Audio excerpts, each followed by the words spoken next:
स्वागत है आप सभी को हमारे YouTube चैनल ए ऑनलाइन सॉल्यूशन 2 में।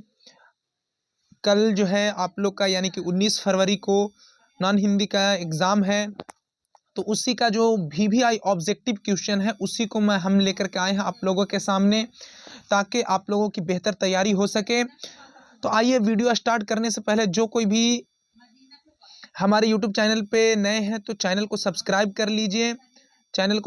कर लीजिए, और बेल आइकन को दबाना ना भूलें, ताकि हमारे चैनल का जो वीडियो हो वो आप तक जल्द से जल्द पहुंच जाए। ठीक है, तो आइए शुरू करते हैं बिना देरी किए हुए। आज हम लोग लगभग 100 VVI ऑब्जेक्टिव क्वेश्चन सॉल्व करेंगे। चलिए शुरू करते हैं। सवाल नंबर 1 देखते हैं। सवाल नंबर 1 क्या कहता है कि ईदगाह ईदगाह शीर्षक कहानी के लेखक कौन है? बताइए, ईदगाह कहानी शीर्षक के लेखक कौन है? तो इसके लेखक है मुंशी प्रेमचंद। ठीक है, डी ऑप्शन बिल्कुल सही हो जाएगा। आइए सवाल नंबर 2 देखते हैं। सवाल नंबर 2 है कि गांव पहुंचकर बच्चों ने क्या किया? तो गांव पहुंचकर के बच्चों ने अपने अपने खिलौने से खेला। ठीक है, डी ऑप्शन बिल्कुल सही हो जाएगा दूसरा का। अगला सवाल देखिए, 3 नंबर सवाल नंबर 3 देखिए कि नूरे को किस खिलौने से प्रेम है? नूरे को, ठीक है, नूर को किस खिलौने से प्रेम था? तो वकील से। ए ऑप्शन बिल्कुल सही हो जाएगा। आइए सवाल नंबर 4 देखिए।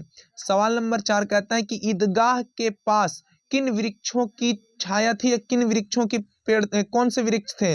तो इमली के वृक्ष थे। ठीक है, बी ऑप्शन बिल्कुल सही हो जाएगा। आइए अगला सवाल देखते हैं। बी ऑप्शन बिल्कुल सही हो जाएगा। अगला देखिए, 5 नंबर सवाल क्या कहता है कि जब जाड़ा आता था तो बाल गोविंद भगत क्या ओढ़े रहते थे? तो आपको पता होगा कि जब जाड़ा आता था तो बाल गोविंद भगत जो है काली कमली ओढ़ा करते थे। क्या ओढ़ते थे? काली कमली ओढ़ते थे। डी ऑप्शन बिल्कुल सही हो जाएगा। आइए अगला सवाल देखते हैं। 6 नंबर सवाल कि बेटे की क्रियाक्रम के बाद बाल गोविंद भगत पतोह को कहाँ भेज दिए? तो कहाँ? मायके भेज दिए थे। ठीक है, ये ऑप्शन बिल्कुल सही हो जाएगा। अगला सवाल देखिए, 7वां नंबर सवाल है कि बेटे की मृत्यु के पश्चात बाल गोविंद भगत ने आग किससे दिलाई? तो आग जो है पतोह से दिलाए थे। ठीक है, क्योंकि इनका कोई था नहीं और साधु किसी का जो है आग देते नहीं है।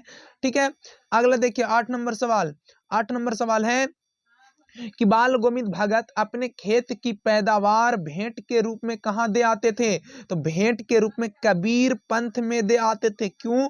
क्योंकि जो है बाल गोविंद भगत जो है कबीर को अपना गुरु मानते थे।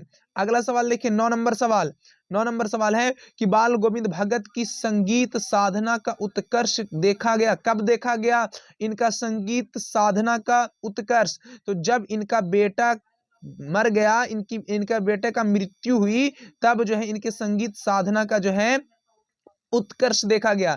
तो 9 का ए ऑप्शन बिल्कुल सही हो जाएगा, बेटे के मृत्यु के दिन। ठीक है, अगला सवाल देखिए, 10वां नंबर सवाल है। 9 था ना? हाँ, 10 नंबर देखिए।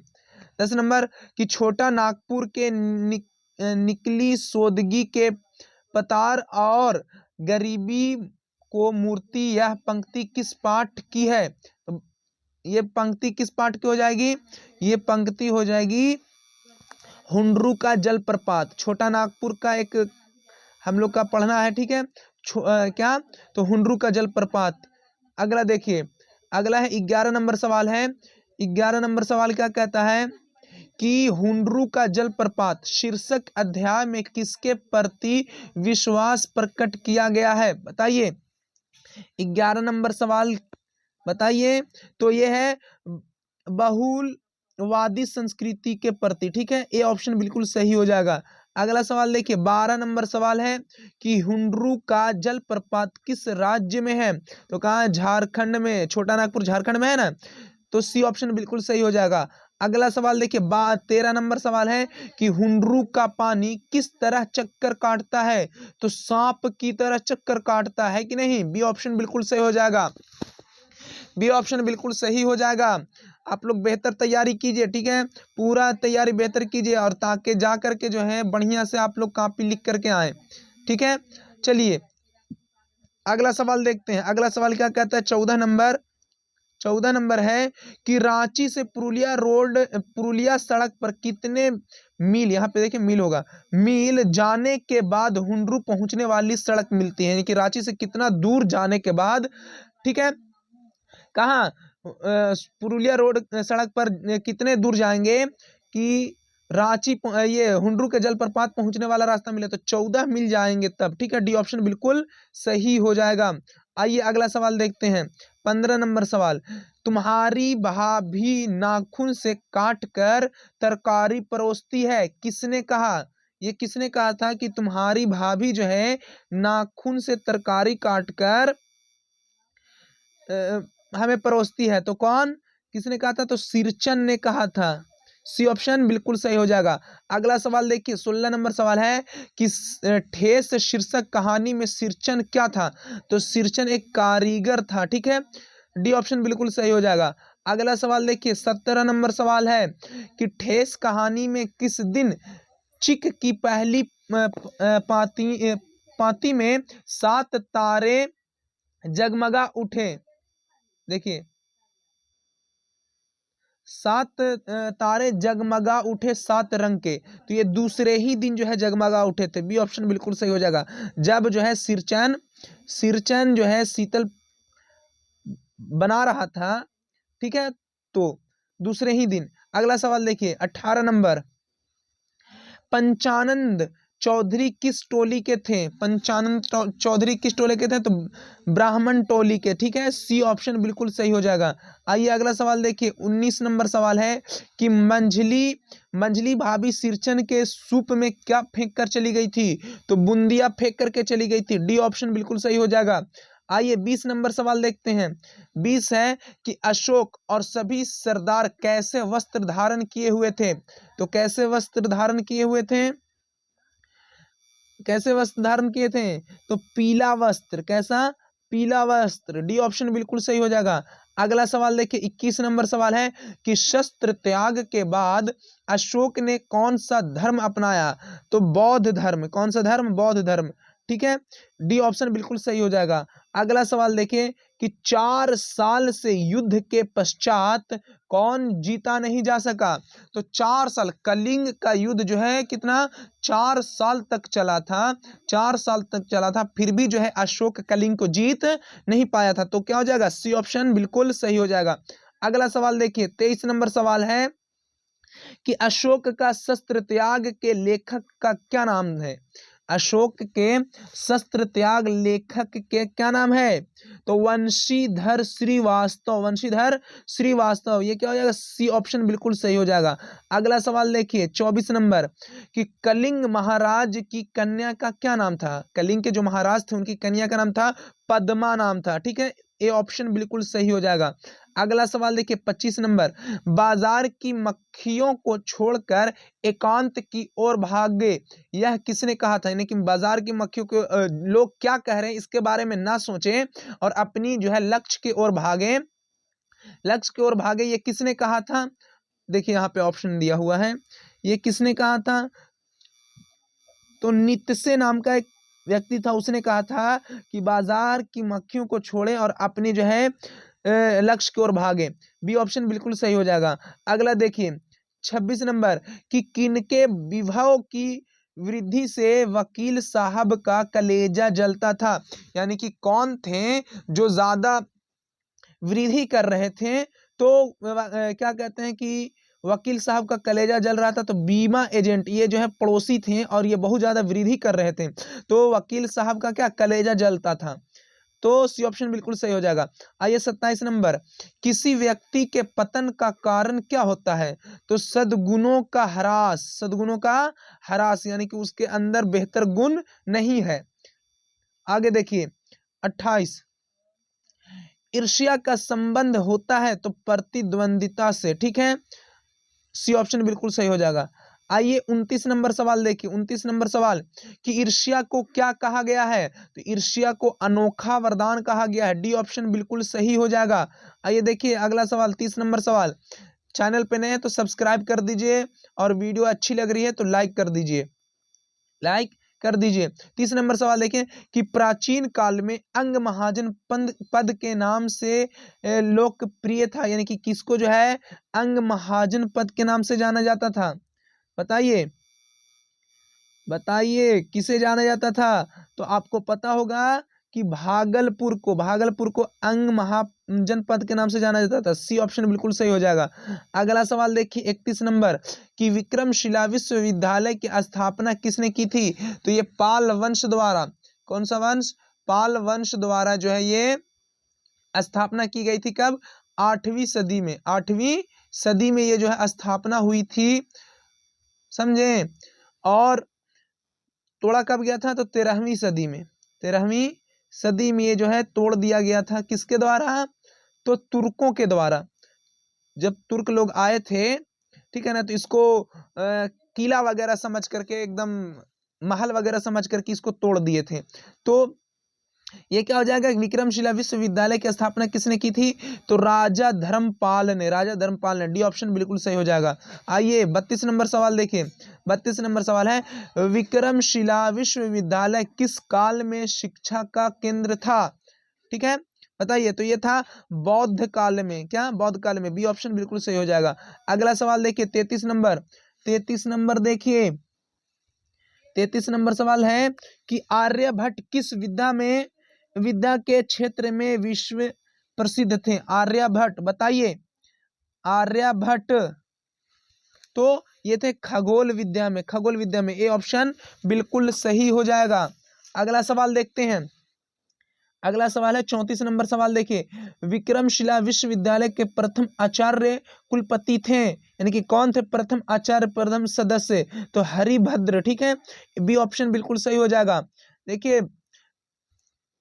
चलिए आगे सवाल देखते हैं। अगला सवाल है, बढ़िया से आप लोग तैयारी कीजिए, बढ़िया से, ठीक है, पूरा देख लीजिए। माँ को मलेरिया हो जाने पर खाना किसने बनाया?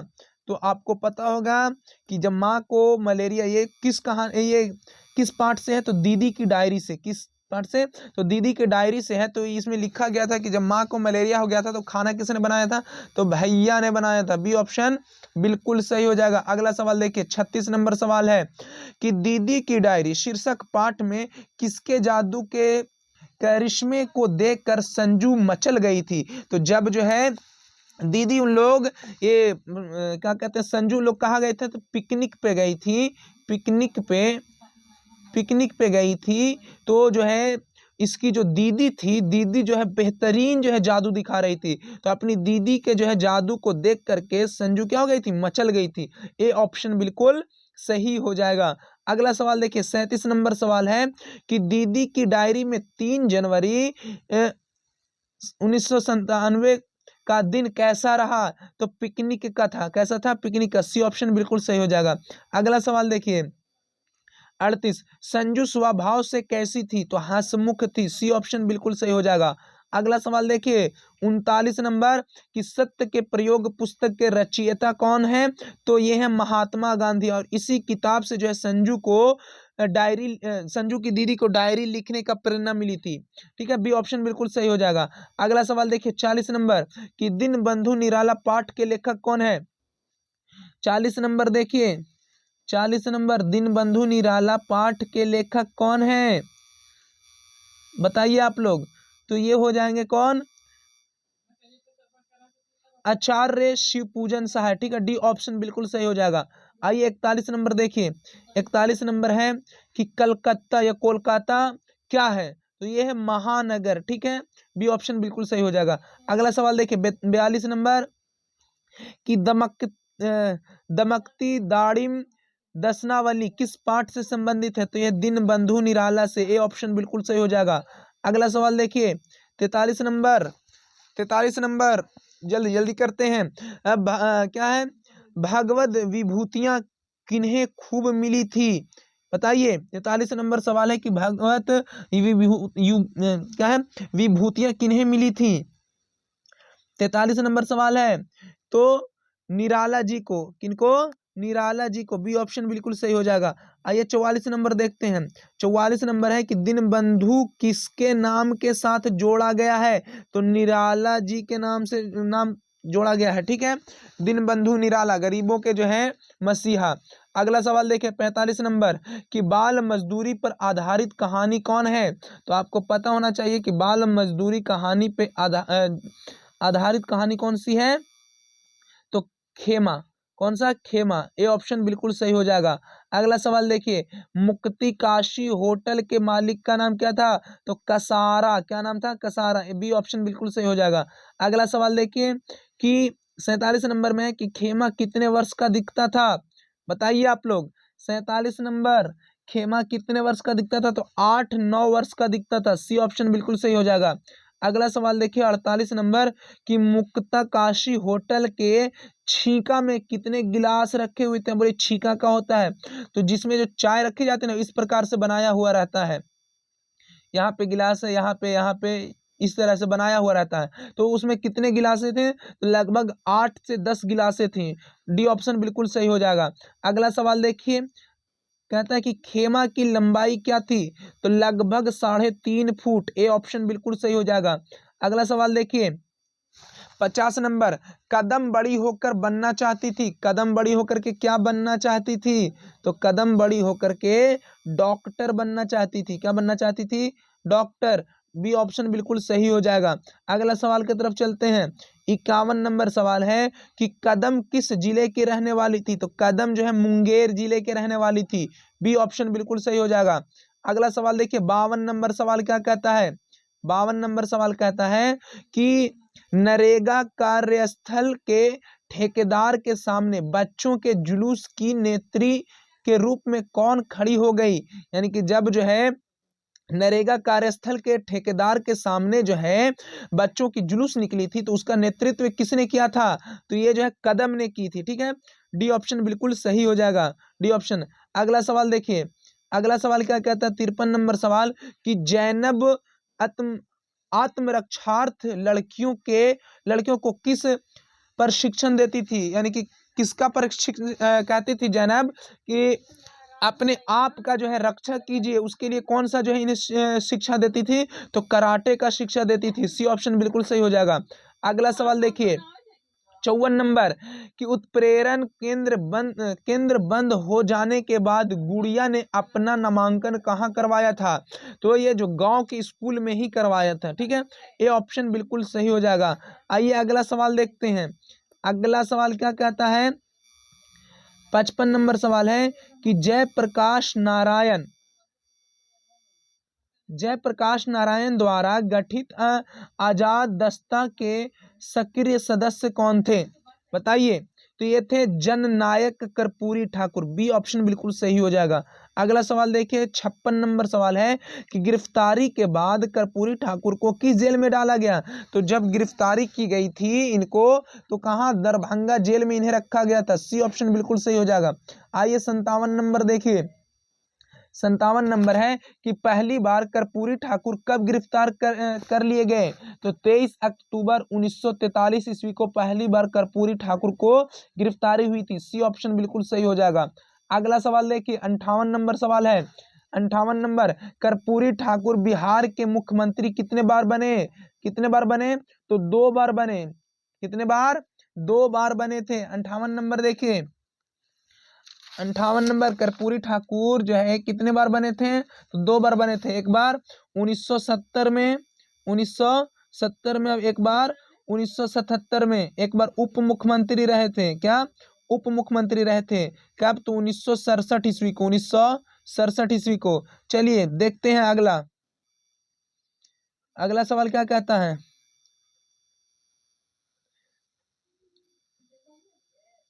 अगला सवाल देखते हैं। अगला सवाल है कि 59 नंबर कर्पूरी ठाकुर का निधन कैसे हुआ था, तो हृदयघात के कारण, यानी कि हार्ट अटैक के कारण। ए ऑप्शन बिल्कुल सही हो जाएगा। आइए अगला सवाल देखते हैं।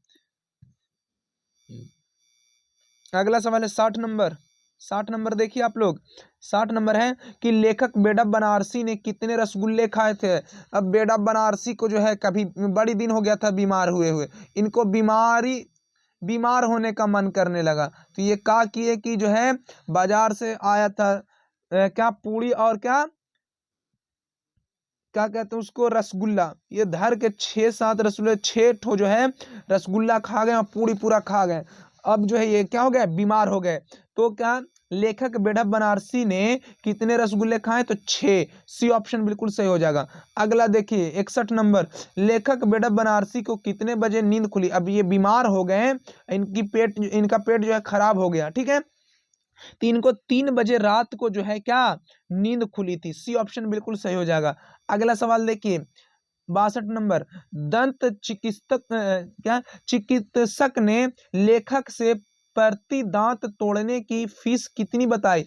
यानी कि लेखक जो है चिकित्सक के पास गए और बोले कि मेरी प्रत्येक दांत तोड़ना है, कितना लीजिएगा, एक दांत का कितना, तो कितना बताया था, 3 रुपया। कितना, 3 रुपया। डी ऑप्शन बिल्कुल सही हो जाएगा, 3 रुपया।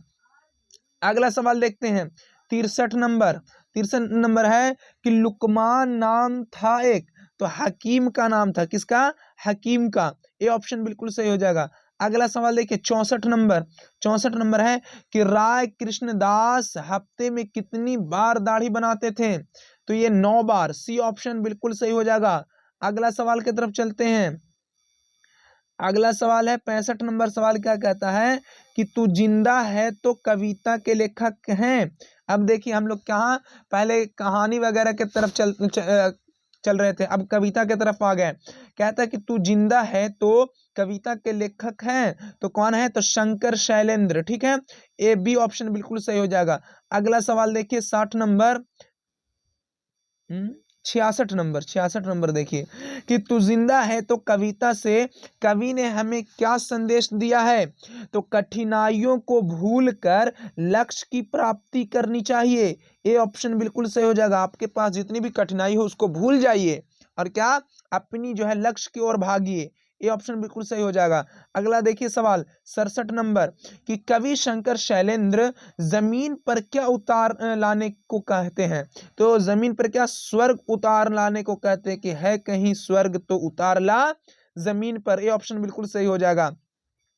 अगला सवाल देखिए 68 नंबर सवाल है कि तू जिंदा है तो कविता में किसके सर कुचलकर हम साथ चलेंगे, तो मुसीबतों के सर कुचल करके हम क्या हम लोग साथ चलेंगे। सी ऑप्शन बिल्कुल सही हो जाएगा। अगला सवाल देखिए 69 नंबर, कारवां को किसका इंतजार है, कारवां को, तो कारवां को मंजिलों का क्या है, इंतजार है। सी ऑप्शन बिल्कुल सही हो जाएगा। आइए अगला सवाल देखते हैं। अगला सवाल है 70 नंबर है कि कर्मवीर चिलचिलाती धूप को क्या बना देते हैं, तो ये चांदनी बना देते हैं, शीतल बना देते हैं, ठीक है। चाहे कितनी भी जो है चिलचिलाती धूप रहे उसमें जो है डट करके काम करते हैं, कौन, कर्मवीर। जो कर्मवीर होते हैं, जो मेहनती होते हैं, ठीक है। अगला सवाल देखिए 71 नंबर सवाल है कि कर्म के प्रति निष्ठा ही व्यक्ति की निर्धारित करती है, क्या सफलता निर्धारित करती है कि आप किस लगन से आप काम कर रहे हैं, कौन कैसा मेहनत कर रहे हैं, उसी मेहनत से जो है आपको सफलता मिलेगी। सी ऑप्शन बिल्कुल सही हो जाएगा। अगला सवाल देखिए 72 नंबर कि जंगलों में भी महामंगल कौन रच देते हैं, तो ये जो है जो कर्मवीर होते हैं जंगलों में भी महामंगल रच देते हैं। डी ऑप्शन बिल्कुल सही हो जाएगा। अगला सवाल देखिए 73 नंबर कि कर्मवीर पर्वतों को काट कर क्या बना देते हैं, तो सड़क बना देते हैं। बी ऑप्शन बिल्कुल सही हो जाएगा।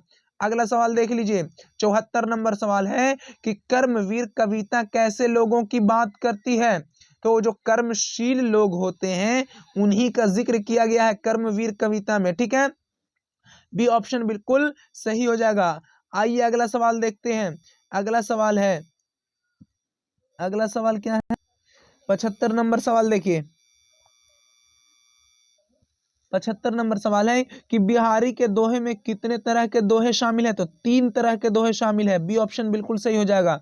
अगला सवाल देखते हैं 76 नंबर कि मेरी भव बाधा हरो राधा नगरी सोय, यह पंक्ति किस शीर्षक कविता की है, तो ये जो है क्योंकि बिहारी के दोहे में यह पंक्ति थी। सी ऑप्शन बिल्कुल सही हो जाएगा। अगला सवाल देखते हैं 77 नंबर, किसके बगैर व्यक्ति बड़ा नहीं होता, तो उसके अंदर अगर गुण ना हो तो वो बड़ा नहीं हो सकता है। ये ऑप्शन बिल्कुल सही हो जाएगा। अगला देखिए 78 नंबर दैव जो देता है उसे क्या करने के लिए बिहारी कहते हैं, कह रहे हैं, यानी कि जो तुम्हें खुदा दे दिया है उसी में क्या रहो, उसी में क्या रहो, उसी को क्या करो, स्वीकार कर लो, है कि नहीं। ये ऑप्शन बिल्कुल सही हो जाएगा। अगला सवाल देखते हैं 79 नंबर, बिहारी के अनुसार क्या है, रामू भगवान कैसे प्रसन्न होते हैं। तो सच्चाई से, आप अगर सच्चे हैं तो आपसे जो है खुदा क्या होगा, प्रसन्न होगा, खुश होगा। ये ऑप्शन बिल्कुल सही हो जाएगा। अगला सवाल देखिए 80 नंबर सवाल है कि दर्दमंद और वंचितों की हिफाजत का संकल्प किस शीर्षक कविता में किया गया है, किस तो बच्चों की दुआ में जो है किया गया है कि दर्दमंदों और ज़ईफों की जो है हिफाजत करना है। ठीक है, तो डी ऑप्शन बिल्कुल सही हो जाएगा। अगला सवाल देखिए कि कवि अल्लाह से किस चीज से बचाने की दुआ करता है। तो किस चीज से, तो बुराई से। कहता ना मेरे अल्लाह बुराई से बचाना मुझको, नेक जो राह है उसी राह पे चलाना मुझको। तो क्या हो जाएगा, बुराई से बचाने के लिए बात की जा रही है। सी ऑप्शन बिल्कुल सही हो जाएगा। अगला देखिए 82 नंबर, बच्चे की दुआ शीर्षक कविता के रचनाकार कौन है। तो मोहम्मद इकबाल जो है लिखे हैं बच्चों की दुआ। सी ऑप्शन बिल्कुल सही हो जाएगा। अगला देखिए, अगला है बच्चे की दुआ एक है, क्या है, तो ऐसे एक क्या है, तो ये एक कविता है, क्या है, कविता है, ऐसे एक कविता है, लेकिन एक तरह से देखा जाए तो ये क्या है, तो प्रार्थना गीत है। इसमें क्या प्रार्थना की जा रही है, दुआ की जा रही है। ठीक है, डी ऑप्शन बिल्कुल सही हो जाएगा। अगला सवाल देखिए 84 नंबर है कि बच्चे की दुआ शीर्षक कविता में बच्चे कैसी राह पर चलने की दुआ मांग रहे हैं। तो नेक राह पे, है कि नहीं, जो राह है उसी राह पे चलाना मुझको। ये ऑप्शन बिल्कुल सही हो जाएगा। अगला सवाल देखते हैं। अगला सवाल में क्या है 85 नंबर, 85 नंबर, ईश्वर या अल्लाह को बाहर ढूंढने की जगह उसको अपने भीतर की साक्षात्कार की बात किसने की कही है। यानी कि कहा गया कि ईश्वर को जो है कहीं और ढूंढने से अच्छा है कि उसे कहाँ, अपने अंदर ढूंढो। किसको, ईश्वर को अपने अंदर ढूंढो। ये बात किसने कही है, तो कबीर दास ने कही है कि ईश्वर को जो है अपने अंदर ढूंढो, बाहर ना ढूंढो। अगला देखिए, अगला सवाल क्या कहता है, अगला सवाल की तरफ चलते हैं। 86 नंबर सवाल है कि मोको कहाँ ढूंढे बंदे, मैं तो तेरे पास में, यह पंक्ति कहाँ से ली गई। देखिए अभी इससे पहले वाला सवाल था कि कहाँ, ईश्वर या अल्लाह को कहाँ अपने अंदर ढूंढो, बाहर मत ढूंढो। ये जो है उसी को दिया हुआ कि मोको कहाँ ढूंढे बंदे, मैं तो तेरे पास में। ये किस पंक्ति का है, तो ये है कबीर के पद से है, कबीर के पद से। ये ऑप्शन बिल्कुल सही हो जाएगा। अगला सवाल देखिए 87 नंबर, जिसमें ईश्वर के निराकार स्वरूप की आराधना की जाती है उसे कहते हैं। 87 नंबर सवाल देखिए, 87 नंबर सवाल क्या कहता है कि जिसमें ईश्वर के निराकार स्वरूप की आराधना की जाती है उसे कहते हैं। तो निर्गुण भक्ति धारा, निर्गुण भक्ति धारा कहा जाता है। ये ऑप्शन बिल्कुल सही हो जाएगा। अगला सवाल देखिए 88 नंबर है कि कबीर ने वाह आडंबरों एवं व्यर्थ अनुष्ठानों पर क्या किया है। बताइए 88 नंबर सवाल, तो ये क्या के हैं, करारा प्रहार किए हैं। क्या किए हैं, करारा प्रहार। ये ऑप्शन बिल्कुल सही हो जाएगा। अगला सवाल देखिए 89 नंबर कि कबीर के पहले पद में किन विचारों का खंडन किया गया है। तो रूढ़िवादी विचारों का खंडन किया गया है। ये ऑप्शन बिल्कुल सही हो जाएगा। अगला सवाल देखिए, अगला सवाल क्या कहता है 90 नंबर सवाल देखिए, 90 नंबर कि पीपल शीर्षक कविता के रचनाकार कौन है। पीपल कविता के रचनाकार कौन है, तो गोपाल सिंह नेपाली, गोपाल सिंह नेपाली। सी ऑप्शन बिल्कुल सही हो जाएगा। अगला सवाल देखिए, अगला सवाल अब ज्यादा नहीं बचा है, कुछ ही बचा है 10 लगभग। पीपल कविता किससे परिचय कराती है, तो प्राकृतिक के विधित रूपों से, अपनों से या पशु पक्षियों से या पड़ोसी से, तो ये प्राकृतिक से, पूरा जो है वन वगैरह जो है इसमें बताया गया। ये ऑप्शन बिल्कुल सही हो जाएगा। अगला सवाल देखिए 92 नंबर कि पीपल कहाँ खड़ा है, तो पीपल जो है निर्झर के पास खड़ा, झरना के पास। डी ऑप्शन बिल्कुल सही हो जाएगा। अगला देख के 93 नंबर पीपल शीर्षक कविता में किसका वर्णन है, किसका वर्णन है बताइए। तो यह है वन प्रांत के सौंदर्य का वर्णन है कि नहीं, पूरा जंगल वगैरह का। अगला सवाल देखिए 94 नंबर सवाल है कि पीपल के किस भाग में पंछी और गिलहरियों का के घर हैं, तो कोटर पर। कहा, कोटर पे। सी ऑप्शन बिल्कुल सही हो जाएगा। आइए अगला सवाल देखते हैं। अगला सवाल क्या कहता है 95 नंबर है कि खुशबू रचते हैं हाथ शीर्षक कविता में श्रमिक कैसे परिस्थितियों में रह रहे हैं, तो ये जो गंदगी के बीच रह रहे हैं। सी ऑप्शन बिल्कुल सही हो जाएगा। अगला सवाल देखिए 96 नंबर कि केवड़ा, गुलाब, खस, क्या रात रानी आदि नाम होते हैं, किसके होते हैं, तो अगरबत्तियों के होते हैं। डी ऑप्शन बिल्कुल सही हो जाएगा। अगला सवाल देखिए 97 नंबर अगरबत्ती बनाने वाले लोगों पर लिखी गई कविता है, तो खुशबू रचते हैं हाथ। डी ऑप्शन बिल्कुल सही हो जाएगा। अगला सवाल देखिए 98 नंबर है क्या खूबसूरत और न्याय प्रिय व्यवस्था के निर्माण में किसकी भूमिका अहम होती है, बताइए, बताइए किसकी होती है। 98 नंबर सवाल किसके, तो शिक्षा और संघर्ष की। अगर आप शैक्षिक हैं और मेहनत कर रहे हैं तो आप जो है एक दिन जरूर सफलता पाइएगा। अगला सवाल देखिए 99 नंबर सवाल है कि दुनिया की सारी गंदगी के बीच दुनिया की सारी रचते रहते हैं क्या, तो खुशबू हाथ रचते रहते हैं। ठीक है, ए ऑप्शन बिल्कुल सही हो जाएगा। आइए आखिरी सवाल की तरफ चलते हैं। आखिरी सवाल, ये आखिरी बार आप लोग से कह दिया जा रहा है। आखिरी सवाल है, सब्सक्राइब कर लीजिए, चैनल को सब्सक्राइब कर लीजिए और वीडियो अच्छी लग रही हो तो लाइक कर दीजिए। आखिरी सवाल है 100 नंबर कि किसे वीर शिवाजी की कहानियां जवानी याद थी, बताइए। तो लक्ष्मीबाई को, किनको, लक्ष्मीबाई को। ए ऑप्शन बिल्कुल सही हो जाएगा।